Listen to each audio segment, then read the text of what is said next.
Hi, this is Dr. Amrita, and welcome to the Health Wealth Bridge podcast.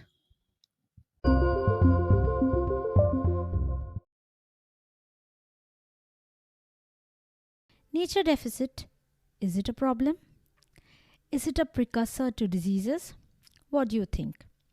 As a little girl, I studied in a room with a window overlooking the backyard of the big house next door. My favorite times were spent staring at the birds chirping on top of branches and the wind making the leaves dance. We had a big jackfruit tree in our own backyard, but nothing else. Gardening was not something we ever thought about.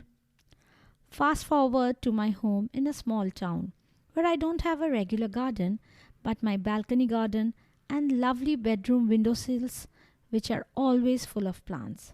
That could very well be the reason I started writing. At first, I thought it was after becoming a mom. But I became a mother in 2012 when I wrote only prescriptions. That was my daytime job. I was an ENT surgeon working in a medical college.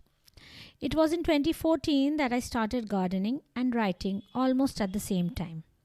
On Twitter, a few months back, I saw a question about what kind of writing spaces you would like.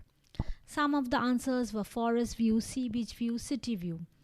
An overwhelming number wanted the forest and a beach. A few wanted a beach with a forest. Some wanted a bookshop and coffee shop close to the forest. Some wanted the city sounds and bustle for inspiration. From the tweet and its answers, you want to start dreaming. My favorite would be a forest covered mountain with a beach at the foothills and a coffee shop nearby. Why can't we clean up Mother Earth? Take care of our natural resources. We have beautiful sea beaches in India, green forests, and majestic mountains. But what about preserving them? Only when we take care of nature will we find inner peace and true health. The most effortless writing comes when there's inner peace. Does nature help you with that?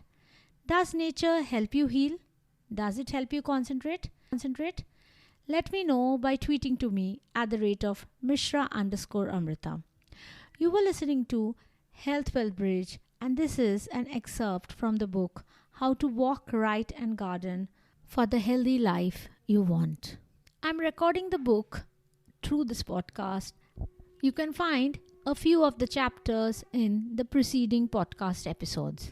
Thank you for listening. Till next time.